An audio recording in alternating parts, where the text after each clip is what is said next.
कि रिसर्च ये कहती है कि जितने भी स्टार्टअप्स होते हैं, ये इंक्यूबेशन सेंटर्स बनाते हैं हम, या इंक्यूबेटर्स होते हैं, सॉरी टू से 90% जो है ना, ये विद इन 5 years फेल हो जाते हैं। और फेल होने की जो मेन रीज़न होती है वो क्या होती है कि इनको राइट टाइम पे एक्सेस टू फाइनेंस नहीं मिलता, because of lack of money.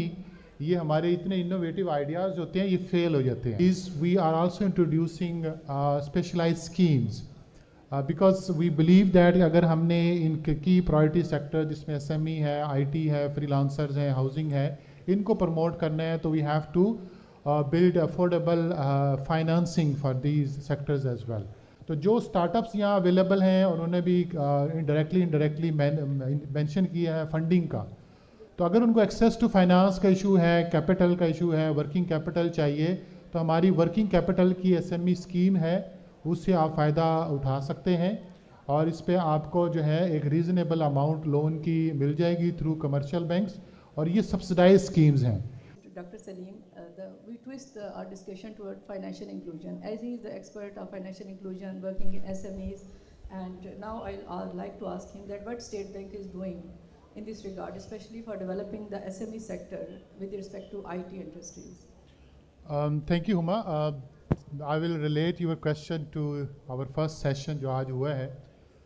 I really glad to सी कि जी हमारे यहाँ यंग लोग जो हैं वो बड़े इनोवेटिव सॉल्यूशंस और एप्लीकेशंस के साथ आए हैं। We met startups as well.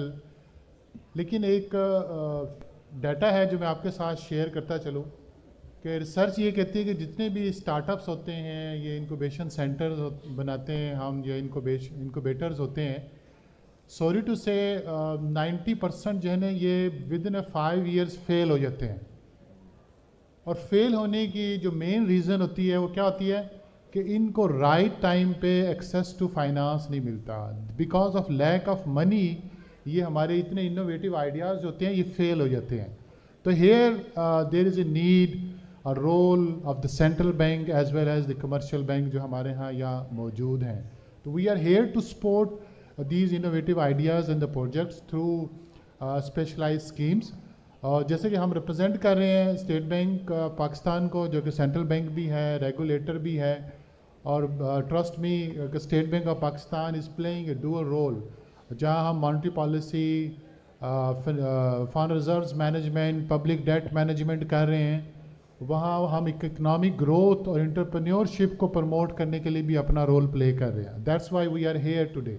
We are here to support startups, we are here to support IT companies, we are here to support housing and real estate sector as well. So this is our dual role State Bank is playing. Coming to direct answering your question, okay, what State Bank is doing to promote financial inclusion.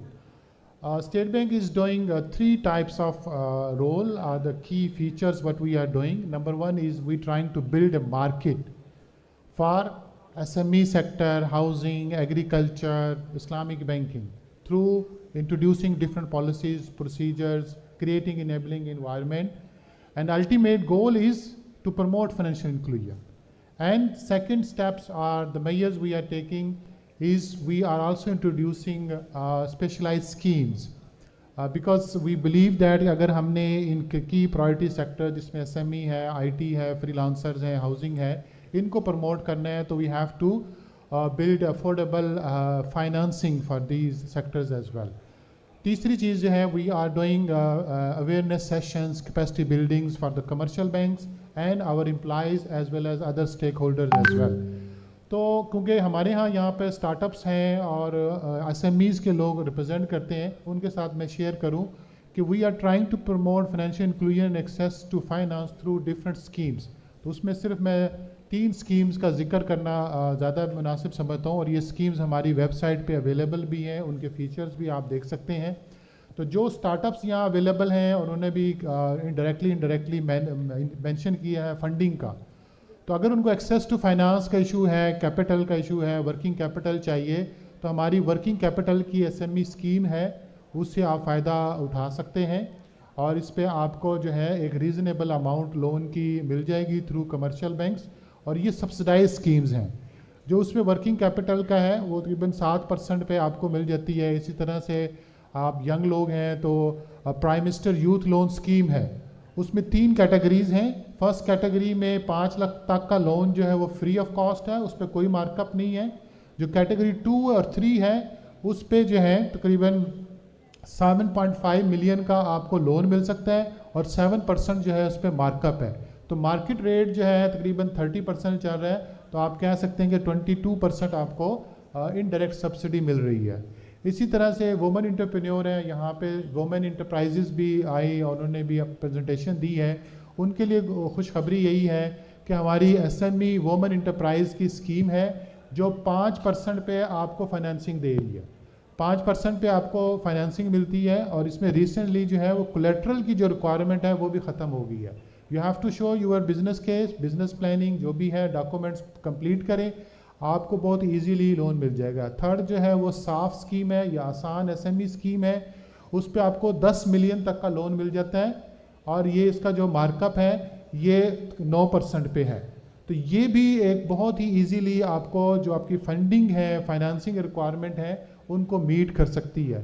तो the answer is कि through these measures schemes हम financial inclusion को और access to finance को promote करें।